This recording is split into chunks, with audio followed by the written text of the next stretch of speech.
राष्ट्रवादी काँग्रेस पक्ष शरदचंद्र पवारचे माजी प्रदेशाध्यक्ष जयंत पाटील हे पक्षाच्या शिबिराच्या उद्घाटनाच्या कार्यक्रमाला अनुपस्थित आहेत। जयंत पाटील अनुपस्थित असल्यामुळे पाटील यांच्या नाराजीच्या चर्चा आता सुरू झालेल्या आहेत।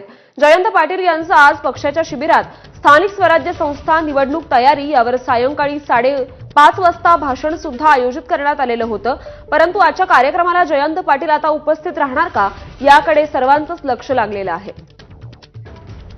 आणि या संदर्भात अधिक अपडेट्स देतील आपले प्रतिनिधी निलेश बुधावले। निलेश, जयंत पाटलांच्या नाराजीच्या चर्चा नेमक्या का सुरू झाल्यात?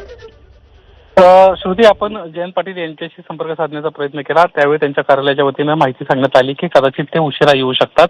मात्र सध्या जे उद्घाटनाचा महत्त्वाचा कार्यक्रम आहे, ज्या कार्यक्रमाला राष्ट्रीय अध्यक्ष स्वतः शरदचंद्रजी पवार उपस्थित आहेत, अशा कार्यक्रमामध्ये जयंत पाटील यांच्या अनुपस्थिती ही नक्कीच त्यांच्या नाराजीची एक चर्चा करणारी राहिलेली आहे।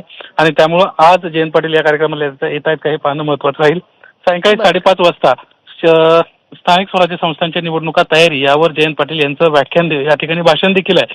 त्यामुळे जयंत पाटील आता काय निर्णय घेत आहेत हे पाहणं महत्त्वाचं राहील। हो निलेश, या संदर्भातले अपडेट जाणून घेत राहू। तुर्तास धन्यवाद या माहितीसाठी।